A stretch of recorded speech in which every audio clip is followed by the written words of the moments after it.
இந்த குரு பயிற்சி பொது பலன்களை பொறுத்த வரைக்கும் உங்கள் வாழ்க்கையில் மிகுதியான நல்ல பலன்கள் மட்டுமே செய்யணும் அப்படின்னு நீங்கள் ஆசைப்பட்டீங்கன்னா, சனி பயிற்சியினால் ஏற்படக்கூடிய கெடுபலனும் ராகு கேது பயிற்சினால் ஏற்படக்கூடிய கெடுபலனும் உங்கள் வாழ்க்கையில் இருக்கக்கூடாதுன்னா இந்த வீடியோ ஸ்கிப் பண்ணாமல் முழுமையாக பார்த்தீங்கன்னா அதிலிருந்து தப்பிக்கிறதுக்கான சில வழிவகைகளும் சூட்சுமத்தையும் சொல்லியிருக்கிறோம். அதை உங்கள் வாழ்க்கையில் பயன்படுத்தும் பொழுது மிகுதியான நல்ல பலன் கண்டிப்பாக நடக்கும். இந்த வீடியோ ஸ்கிப் பண்ணாமல் முழுமையாக பார்த்தீங்கன்னா தான் உங்களுக்கு புரியுங்க. அது மட்டும் இல்லாமல் யாருக்கெல்லாம் இறை வழிபாட்டு மேலே நம்பிக்கை இருக்கோ, பிரபஞ்சத்து மேலே நம்பிக்கை இருக்கோ, அதேமாதிரி மேலான விருப்பத்தை மேலே நம்பிக்கை இருக்கோ அவங்கள பொறுத்த வரைக்கும் கமெண்ட் மூலமாக பதிவிடுங்க. பிரபஞ்சத்திற்கு நன்றி, மேலான இறைவனுக்கு நன்றி அப்படின்னு பதிவிடுங்க. அப்படி பதிவிட்டுட்டு இந்த காணொலியை பாருங்கள். இந்த காணொலி முடிகிறதுக்குள்ளே உங்களுக்கு தேவையான நல்ல விஷயங்களை, நேர்மறையான விஷயங்களை, வாழ்க்கையில் ஜெயிக்கிறதுக்கு தேவையான சில டிப்ஸுகளை கொடுத்துருப்போம்.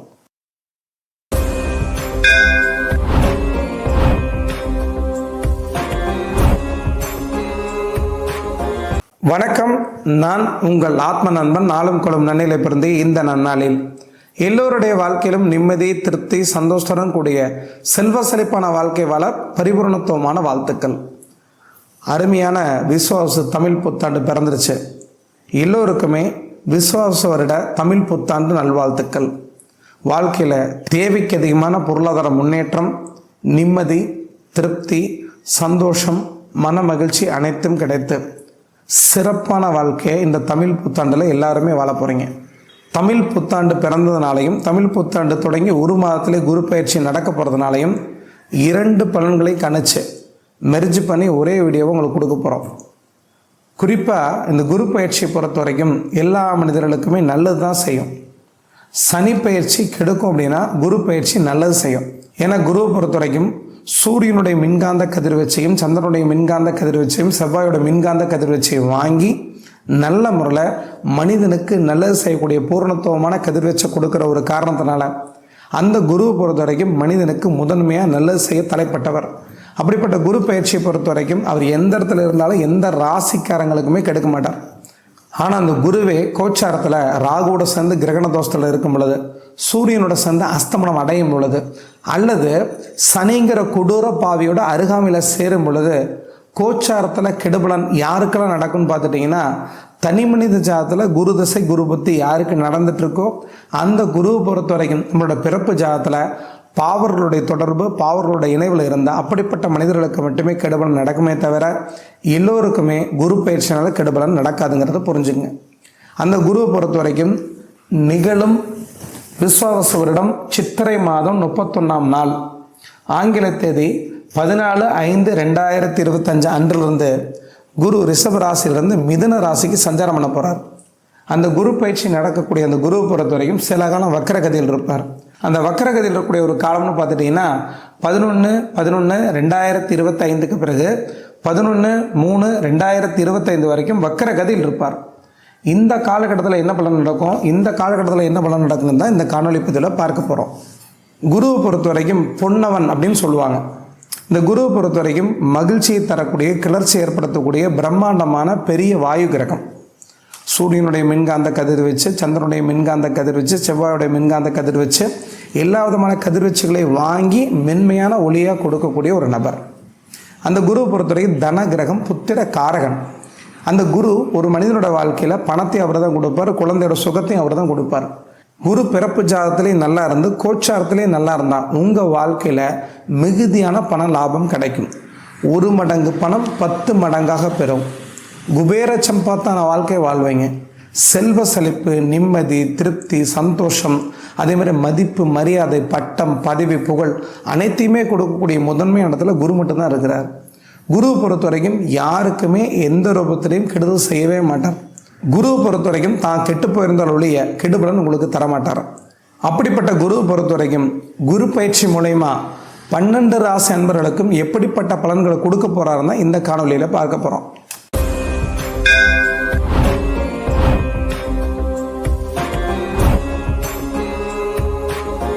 மகர ராசி என்பவர்களுக்கு விஸ்வாவசு தமிழ் புத்தாண்டு நல்வாழ்த்துக்கள். இந்த மகர ராசி என்பவர்களை பொறுத்த வரைக்கும் இப்போ தான் நிம்மதி பெருமிச்சு விடுவீங்க. ஏன்னா சனி உங்களை விட்டு விலகி போகிறாரு. குருவை பொறுத்த வரைக்கும் 6ஆம் இடத்துல வர்றதுனால ஏதாவது பிரச்சனை நடக்குமான்னு பயப்படாதீங்க. குரு 3ஆம் இடத்ததிபதி, 12ஆம் இடத்ததிபதி. மூன்றாம் இடமும் மறைவு ஸ்தானம், 12ஆம் இடமும் மறைவு ஸ்தானம். அப்போ மறைவு ஸ்தானத்தோட அதிபதியாக இருக்கக்கூடிய குருவை பொறுத்த வரைக்கும் 6ஆம் இடத்துல மறைகிறது தப்பு கிடையாது. அப்போ மகர ராசி என்பவர்களுக்கு 6ஆம் இடத்துல குரு சஞ்சாரம் பண்ணாலும் கூட அந்த குரு எதிரி, கடன், வம்பு, வழக்கு, பிரச்சனை, வியாதி, ஜெயில் இது மாதிரி விஷயத்துக்காக கடந்த காலத்தில் வீண் விரை செலவு பண்ணியிருந்தீங்கன்னா அதெல்லாம் தவிர்க்கப்பட்டு உட்கார்ந்து சுகமாக பேசிட்டு இருக்கக்கூடிய ஒரு காலமாக இருக்கிறனால பணத்தை வாங்கின இடத்துல நாணயமாக கட்டிடுவீங்க. கொடுத்த இடத்துல பணம் வராமல் இருக்குது, நல்ல முறையில் நிலுவைத் தொகை வந்து சேரும். அது மட்டும் இல்லாமல் திருமணத்திற்கான முன் முயற்சிகள் எடுத்து இந்த 7 சனி நடந்துட்டு இருந்ததுனால எல்லா காரியம் தழுங்கி போயிருந்தாலும் கூட குரு 7ஆம் இடத்திற்கு விரயஸ்தானத்தில் இருக்கிறதுனால திருமணத்திற்காக சுப விரயம் பண்ணுங்கிற காலமாக இந்த காலம் இருக்கிறதுனால சுபகாரியம், சுப நிகழ்ச்சிகள், பெற்றவங்களும் பெரியவங்களும் சந்தோஷப்படக்கூடிய விதத்தில் நல்ல முறையில் கை கொடுக்கக்கூடிய காலமாக இருக்க போகுது. அது மட்டும் இல்லாமல் அந்த குருவை பொறுத்த வரைக்கும் தன்னோட 5ஆம் பார்வை, 7ஆம் பார்வை, 9ஆம் பார்வையினால் உங்கள் ராசிக்கு எந்தெந்த இடத்த பார்க்க போகிறார் அப்படின்னு பார்த்துட்டிங்கன்னா குரு உங்கள் ராசிக்கு 10ஆம் இடமாக இருக்கக்கூடிய தொழில் ஸ்தானத்தை, ஜீவனஸ்தானத்தை பார்க்க போகிறார். 10ஆம் இடம் தான் கர்மஸ்தானம். கர்மஸ்தானத்தை குரு பார்க்கும் பொழுது உங்கள் வாழ்க்கையில் ஆலய திருப்பணி, தர்ம காரியங்கள், பொது காரியங்கள், கல்வி நிறுவனங்களுக்கு செலவு பண்ணி தலைமையேற்று நல்ல விஷயத்தை நடத்தி கொடுக்க போகிறீங்க. குருவை பொறுத்த வரைக்கும் கர்மஸ்தானத்தை பார்க்கும் பொழுது ரொம்ப நாளாக குலதெய்வ திருப்பணி நடத்த முடியாமல் தள்ளி போயிட்டு இருந்தா, குலதெய்வ கோயிலில் இது வரைக்கும் புனரமைப்பு பணி செய்யாமல் தள்ளி போயிட்டு இருந்தா இந்த காலகட்டத்தில் தொட்டு தொடங்கி சிறப்பாக முடிக்க போகிறீங்க. அந்த குருவை பொறுத்த வரைக்கும் தன்னோட 7ஆம் பார்வையினால் தாம்பத்திய ஸ்தானம், வெளிநாட்டு பயணம் இப்படிப்பட்ட இடத்தை பார்க்கும் பொழுது கடந்த காலத்தில் கணவன் மனைவிக்குள்ள உறவு கசப்பாக இருக்குது, சில காலம் பிரிஞ்சு இருக்கிறீங்க, திருப்தி இல்லாத வாழ்க்கை வாழ்கிறீங்க, வெறுப்பான வாழ்க்கை வாழ்ந்துட்டு இருக்கிறீங்க, இதனால் தாம்பத்திய உறவுகள் தடைப்பட்டிருக்கு அப்படின்னா இந்த காலகட்டத்திலிருந்து கணவன் மனைவி ஒற்றுமையாக நிலையான நீடித்த தாம்பத்திய சுகத்தை அனுபவித்து நல்ல வாழ்க்கை வாழ போகிறீங்க. ஏன்னா குருவை பொறுத்த வரைக்கும் 12ஆம் இடத்தை பார்க்கும் பொழுது இல்வாழ்க்கை மகிழ்ச்சியாக இருக்கும், தாம்பத்திய உறவு சிறப்பாக இருக்கும். வெளிநாடு, வெளிமாநிலம், தூரதேச பயணங்கள் போகணும்னு சொல்லி பணத்தையும் காசையும் விரயம் பண்ணி கடந்த காலத்தில் போக முடியாமல் இருந்தால் இந்த காலகட்டத்தில் போகக்கூடிய ஒரு காலமாக இருக்கிறனால கண்டிப்பாக மனதுக்கு பிடித்த நல்ல விஷயங்களும் நடக்கும். வெளிநாடு போவீங்க, சுற்றுலா பயணம் போவீங்க, டூரிஸ்ட் விசா எடுத்தாச்சு, எல்லா ஊரையும் சுற்றி பார்த்துடுவீங்க. அப்போ மகர ராசி என்பவர்களுக்கு குரு தன்னோட 5ஆம் பார்வையினால் தொழில் ஸ்தானத்தையும் தன்னோட 7ஆம் பார்வையினால் தாம்பத்திய ஸ்தானம், வெளிநாட்டு பயணத்தை குறிக்கக்கூடிய சுப விரய ஸ்தானத்தையும் பார்க்கறதுனால மன மகிழ்ச்சியான சுப விரய செலவுகள் பண்ண போகிறீங்க. குரு தன்னோட 9ஆம் பார்வையினால் உங்கள் ராசிக்கு 2ஆம் இடத்தை பார்க்குறார். 2ஆம் இடம் தான் தனஸ்தானம். தனகிரகமே தனஸ்தானத்தை பார்க்கும் பொழுது எவ்வளோதான் சம்பாரிச்சும் கையில் பணமே கடந்த காலத்தில் தங்கலிங்க, நிம்மதியதாக வாழ்க்கைனா குடும்பத்துக்குள்ளேயும் வாழ்ந்துருக்குறோம், வெளியே வாழ்ந்துருக்குறோம் அப்படின்னு நீங்கள் நினச்சிட்டு இருந்தீங்கன்னா பொருளாதாரம் தங்கும். உங்கள் வாழ்க்கையில் பொறுத்த வரைக்கும் குரு வக்கரகதியில் இருக்கக்கூடிய இந்த காலகட்டம் பணம் கொடுக்கல் வாங்கல் மட்டும் கவனமாக செய்ய வேண்டும். பார்த்துட்டிங்கன்னா குரு வக்கர பயிற்சிங்கிறது விஸ்வாவசுவரிடம் சித்திரை மாதம் 31ஆம் தேதி 14/5/2025 அன்று குரு பயிற்சி ஆகிறாருன்னா குரு வக்ரகதியில் இருக்கக்கூடிய ஒரு காலம் 11/11/2025 11/3/2 வரைக்கும் ஒரு 4 மாத காலத்திற்கு பணம் கொடுக்கல் வாங்கல் யாருக்கு செஞ்சாலும் சரி வரவு செலவு பொறுத்த வரைக்கும் கரெக்டாக செய்யுங்க, எழுதி வச்சு வரவு செலவு பண்ணுங்கள். இந்த காலகட்டத்தில் வீடு கட்டுன்னு நினைக்கிறீங்க, நிலப்பலம் பிடிக்குன்னு நினைக்கிறீங்க, வாகனம் வாங்கன்னு நினைக்கிறீங்க, எதை செய்தாலும் அக்ரிமெண்ட் போட்டு கரெக்டாக செஞ்சீங்கன்னா மட்டும்தான் தப்பிக்க முடியுமே தவிர கவனக்குறைவாக எதை செஞ்சீங்கனாலும் அதனால் பொருளாதார பின்னடைவு கண்டிப்பாக ஏற்படும். எச்சரிக்கையாக இருந்தால் தவிர்த்து விடலாம். சுபகாரியங்கள், சுப நிகழ்ச்சிகள் தாராளமாக வக்கரகதியில் இருக்கக்கூடிய இந்த காலகட்டத்தில் திருமணம்லாம் செய்யலாம், தப்பு கிடையாது. சுப நிகழ்ச்சிகள் செய்யலாம். ஆனாலும் கூட பணம் கொடுக்கல் வாங்கல் மட்டும் கவனமாக செய்ய வேண்டும். மொத்தத்தில் மகர ராசி என்பவர்களுக்கு இந்த 7.5 வருடமாக நிம்மதி இல்லாத சங்கடத்தை அனுபவித்து போராட்டமான வாழ்க்கை மட்டும்தான் வாழ்ந்திருக்கீங்கன்னா இந்த மனமகிழ்ச்சியை கொடுக்கக்கூடிய ஒரு காலமாக இந்த குரு பயிற்சியும் தமிழ் புத்தாண்டு உங்களுக்கு இருக்கிறதுனால சிறப்பான வாழ்க்கையை மிகுதியாக நல்ல பலன் கூட அனுபவிக்க போகிறீங்க. எந்த தொழில் செய்யக்கூடிய மனிதர்களாக இருந்தாலும் சரி, தொழில் ஸ்தானத்தை குரு பார்க்கும் பொழுது 90% மிகுதியான நல்ல லாபங்கள் கிடைக்கக்கூடிய முன்னேற்றம் இருக்கக்கூடிய ஒரு காலமாக இருக்க போகுது. தொழிலில் புது முயற்சிகளை புகுத்துவீங்க, தொழிலில் முன்னேற்றத்தை பார்க்க போகிறீங்க, புது மனிதர்கள் வந்து சேருவாங்க, கூட்டாளி மூலயமா ஆதாயம் கிடைக்கும், நண்பர்கள் உதவி செய்வாங்க, உயர்ந்த மனிதர்களுடைய நட்பு கிடைக்கும்.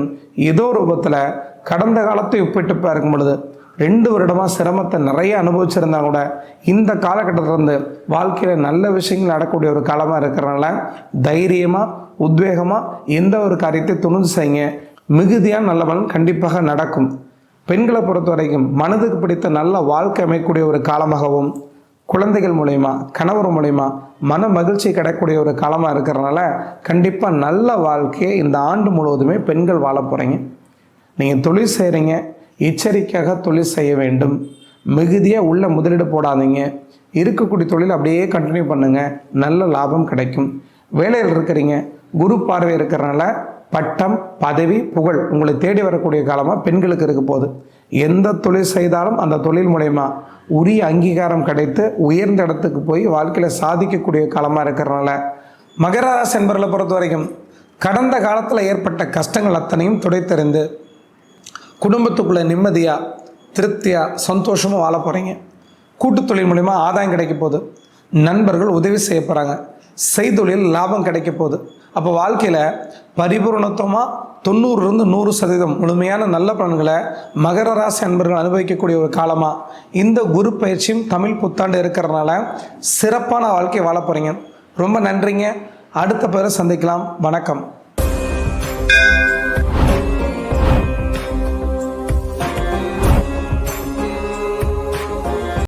உங்கள் வாழ்க்கையில் தடைகளை தகர்த்தெறிஞ்சு உச்சபட்ச சாதனையை செய்யணும், எல்லோரும் திரும்பி பார்க்கக்கூடிய உன்னதமான மனிதனாக நீங்கள் வாழணும்னு ஆசைப்பட்டீங்கன்னா நாங்கள் சொல்லக்கூடிய விஷயத்தை வாழ்க்கையில் கடைபிடிச்சு பாருங்கள். கண்டிப்பாக வாழ்ந்தே தருவீங்க.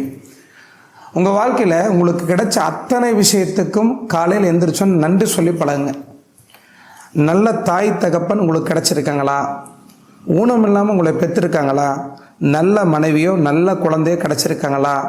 உங்கள் உடல் ஆரோக்கியமாக இருக்கா? கைகால் சுகமாக இருக்கா? எல்லா விஷயத்துக்கும் ஃபஸ்ட்டு நன்றி சொல்லி பழகுங்க. ஏன்னா இந்த வாழ்க்கையில் எத்தனையோ நபர்கள் உடல் ஆரோக்கியம் இல்லாமல் கஷ்டப்படுறாங்க. நம்மளுக்கு நல்ல உடல் ஆரோக்கியம் கிடச்சிருக்குன்னா அந்த உடலுக்கு நன்றி சொல்லி பழகுங்க. அதற்கு அடுத்தபடியாக உங்கள் வாழ்க்கையில் தயவு செய்து நேரமாக எழுந்திருக்கக்கூடிய பழக்கத்தை வளர்த்துக்கிங்க. 4:30 மணிக்கு எந்திரிக்கலாம், முடியாதவங்க ஒரு 5:30 மணிக்காச்சும் எந்திரிச்சிடலாம். எழுந்து முடித்தோடனே ஒரு அரை மணி நேரம் குளித்து முடிச்சுட்டு ஒரு டைரி எடுத்து பக்கத்தில் இருக்கக்கூடிய விளக்கை பருத்தி வைக்கலாம். நீங்கள் இஸ்லாமிய நண்பர்களாக இருந்தால் தொழுகலாம், அல்லது கிறித்துவ நண்பர்களாக இருந்தால் நீங்கள் ஜெபம் பண்ணலாம், என்ன வேணால் செய்யுங்க. ஆனால் பிரபஞ்சத்திற்கு நன்றி செலுத்தி பழகுங்க. ஏன்னா இந்த நாள் யாருக்குமே கிடைக்காத அற்புதமான பரிசு. யாரும் செய்யாத செயல் நீங்கள் செய்யும் பொழுது யாருக்கும் கிடைக்காத வெகுமதி உங்கள் வாழ்க்கையில் கிடைச்சே தீரும். உங்கள் வாழ்க்கையில் டைரி எடுத்து கட்டாயமாக எழுதக்கூடிய பழக்கத்தை வளர்த்துக்கிங்க. இல்லை படிப்பறிவு இல்லைங்க அப்படின்னா மனதால் சுய பிரகடனம் செய்யுங்க. சுய பிரகடனம்னா என்ன அப்படின்னா, உங்கள் வாழ்க்கையில் உங்களுக்கு யார் உதவி செஞ்சாங்களோ, யார் நன்றி உணர்வோடு உங்களுக்கு இருந்தாங்களோ, யாரை வாழ்நாள் முழுவதும் மறக்க முடியாதோ அவங்களுக்கு நன்றி சொல்லுங்கள். அவங்க எங்கே இருந்தாலும் சரி, இருந்தாலும் சரி, மறைந்திருந்தாலும் சரி. அது தாய் தகப்பனாக இருக்கலாம், நண்பர்களாக இருக்கலாம், உறவினர்களாக இருக்கலாம், உதவி செய்யக்கூடிய நபர்களாக இருக்கலாம். ஒரு கர்ப்பிணி பெண்ணுக்கு மருத்துவம் பார்த்தா செவிலியராக இருக்கலாம். யாராக இருந்தாலும் சரி, உங்களுக்கு கொடுக்கப்பட்ட இந்த வாழ்க்கை மிக அற்புதமான வாழ்க்கை. இந்த வாழ்க்கையில் நீங்கள் சிறப்பாக இருக்கணும் அப்படின்னா நல்லா யோசிச்சு பாருங்கள். இந்த துணியை யாரோ பருத்தி நெய்கிறாங்க, யாரோ அறுவடை பண்ணி, யாரோ நூல் நூற்று, யாரோ பாகாக்கி, யாரோ துணியாக்கி, யாரோ சாயமேற்றி அதுக்கப்புறம் துணி வருது. நூற்றுக்கணக்கான மனிதர்களோட உதவி இல்லைன்னா நம்மளால் வாழவே முடியாது. நீ ஒரு காஃபி குடிக்கணும் அப்படின்னா நீங்கள் மாட்டை கொண்டு போய் மேய்ச்சி அதுக்கு புல் அறுத்து போட்டு அதுக்கு தட்டை போட்டு அந்த பாலை கறந்து நீங்கள் எதுவும் செய்ய முடியாது. அப்போ உங்களுக்காக நூற்றுக்கணக்கான மனிதர்கள் நன்றி உணர்வோடு தெரிஞ்சோ தெரியாமலோ ஒரு விஷயத்தை செஞ்சுட்டே இருக்கிறாங்கன்னா நீங்கள் குடிக்கக்கூடிய காஃபிக்கு நன்றி சொல்லுங்கள், போட்டுக்கிற துணிமணிக்கு நன்றி சொல்லுங்கள், இருக்கக்கூடிய உடல் ஆரோக்கியத்துக்கு நன்றி சொல்லுங்கள், நல்ல முறையில் சுவாசம் கிடச்சிட்ருக்கிறதுக்கு நன்றி சொல்லுங்கள். கிடைச்ச விஷயத்துக்கும் இனிமேல் கிடைக்கக்கூடிய விஷயத்துக்கும் நன்றி சொல்ல சொல்ல சொல்ல உங்கள் வாழ்க்கையில் மிகுதியான நல்ல பலன்கள் கண்டிப்பாக நடந்தே தீரும். இது 2வது பழக்கமாக வச்சுக்கோங்க. 3வது, இந்த உடல் ஆரோக்கியமாக இருக்கணும் அப்படின்னா அதற்கு நன்றி உணர்வோடு கைகால் சுகத்தோடு இருக்கக்கூடிய அனைத்து மனிதர்களும் 1 மணி நேரம் நடைப்பயிற்சி போங்க. 10 வயதுக்கு மேலே 60 வயதுக்கு கூடக்கூடிய மனிதர்களாக நீங்கள் இருந்தீங்கன்னா தயவுசெய்து நடைப்பயிற்சி பண்ணுங்கள். எந்த அளவுக்கு நடக்கிறீங்களோ அந்தளவுக்கு உடல் ஆரோக்கியமாக இருக்கும். அப்போ காலையில் நேரமாக எழுந்திருக்கிறீங்க, நன்றி உணர்வோடு டைரி எழுதுறீங்க அல்லது சுய பிரகடனம் பண்ணுறீங்க. 3வது, உடம்புக்கு சிறு உடற்பயிற்சி அல்லது நடைப்பயிற்சி பண்ண போகிறீங்க. இந்த 3ஐயும் உங்கள் வாழ்க்கையில் தொடர்ச்சியாக செஞ்சீங்கன்னா உங்கள் வாழ்க்கையில் நீங்கள் ஆசைப்படக்கூடிய விஷயம், விரும்பின விஷயம், உங்கள் வாழ்க்கையில் கர்ம வினைக்குட்பட்டு அத்தனையும் கிடைச்சே தரும். அந்த டைரியில் உங்களுக்கு என்ன விஷயம் தேவையோ, எந்த விஷயம் கிடைக்கணுமோ, எந்த விஷயம் கிடைச்சா நல்லா இருக்குமோ அந்த விஷயத்தை பதிவு செஞ்சு எழுதுங்க. உங்கள் வாழ்க்கையில் எந்த விஷயத்தை விரும்புகிறீங்களோ, எந்த விஷயத்தை ஆசைப்படுறீங்களோ, எந்த விஷயம் உங்கள் வாழ்க்கையில் நடந்தால் வாழ்க்கையை மாறும் அப்படின்னு நினைக்கிறீங்களோ அந்த விஷயம் நடந்ததற்கு பிறகு எவ்வளோ சந்தோஷப்படுவீங்க. அந்த சந்தோஷத்தை உணர்ந்து நன்றி உணர்வோடு இந்த விஷயம் என் வாழ்க்கையில் நடந்ததற்கு நன்றி, எனக்கு தேவைக்கு அதிகமாக பணம் வந்து கொண்டே இருக்கிறது நன்றி, நான் வாழக்கூடிய வாழ்க்கையில் மிகுதியான நல்ல விஷயங்கள் செய்து கொண்டே இருக்கிறேன் நன்றி, 4 பேர் மதிக்கத்தக்க வாழ்க்கையை சிறப்பாக வாழ்கிறேன் நன்றி, எல்லாவற்றுக்கும் மேலாக வாழ்க்கை எனக்கு கிடைத்த அற்புதமான பரிசு, அதை முழுமையாக அனுபவித்து வாழ்வேன் நன்றி, என் வாழ்க்கையில் நான் வாழும் காலத்திலேயே எல்லா மனிதர்களுக்கும் உதவி செய்து நல்ல மனிதனாக வாழ்வேன், என் வாழ்க்கையில் நிம்மதி, திருப்தி, சந்தோஷத்துடன் கூடிய அற்புதமான வாழ்க்கையை அனுதினமும் வாழ்வேன் நன்றி, எல்லாவற்றுக்கும் மேலாக என் ஆசையை பின்தொடர்ந்து சென்று இந்த பிரபஞ்சத்தில் நான் வாழும் காலத்திலேயே ஏதாவது சாதிப்பேன், நான் வாழ்ந்து முடித்த பின்னரும் எல்லோர் மனதிலும் இடம் பிடிக்கும் வகையில் நல்ல விஷயங்களை செய்துவிட்டு செல்வேன் நன்றி. இந்த பிரபஞ்சத்துக்கு நீங்கள் எந்த அளவுக்கு நன்றி உணர்வோடு நல்லதை திரும்ப திரும்ப திரும்ப திரும்ப திரும்ப திரும்ப கொடுத்துட்டே இருக்கிறீங்களோ பிரபஞ்சம் மீண்டும் மிகுதியான நல்ல பலன்களை 100 மடங்கு திருப்பி கொடுக்கும். உங்கள் வாழ்க்கையில் எப்படிப்பட்ட வலி வேதனை நீங்கள் அனுபவிச்சுட்டு இருந்தாலும் சரி, உறவு முறைகள் சரியில்லை, உடல் ஆரோக்கியம் இல்லை, கடன்காரனாக இருக்கிறீங்க, நிம்மதி இல்லாத வாழ்க்கை வாழ்கிறீங்க, கணவன் மனைவிக்குள்ள பிரச்சனை, எப்படிப்பட்ட பிரச்சனையாக இருந்தாலும் சரி, கருமனைக்குட்பட்டு உங்கள் வாழ்க்கையில் நன்றி உணர்வோடு நீங்கள் நன்றி செலுத்த செலுத்த பிற மனிதர்களுக்கு பிரயோஜனமாக வாழ வாழ வாழ உங்கள் வாழ்க்கை சிறப்பாக இருக்குங்கிறத புரிஞ்சுக்குங்க. ரொம்ப நன்றிங்க. அடுத்த பேர் சந்திக்கலாம். வணக்கம். பாஜக மாநில தலைவருடைய அடுத்த கட்ட அரசியல் நகர்வு என்னவா இருக்குன்னு தெரிஞ்சுக்கிறதுக்கு இந்த காணொலியை பாருங்கள். இளைய தளபதி விஜய் 2026 ஆட்சி அமைப்பாரான்னு தெரிஞ்சுக்கிறதுக்கு இந்த காணொலியை பாருங்கள். உங்கள் பிறந்த தேதிக்கு லக்கி நம்பர் தெரிஞ்சுக்கணும், இந்த காணொலியை பாருங்கள். சுபகோரைகளை பயன்படுத்தி வாழ்க்கையில் எப்படி ஜெயிச்சுக்கலாம் தெரிஞ்சுக்கிறதுக்கு இந்த காணொலியை பாருங்கள். ரொம்ப நன்றிங்க. அடுத்த பதில சந்திக்கலாம். வணக்கம்.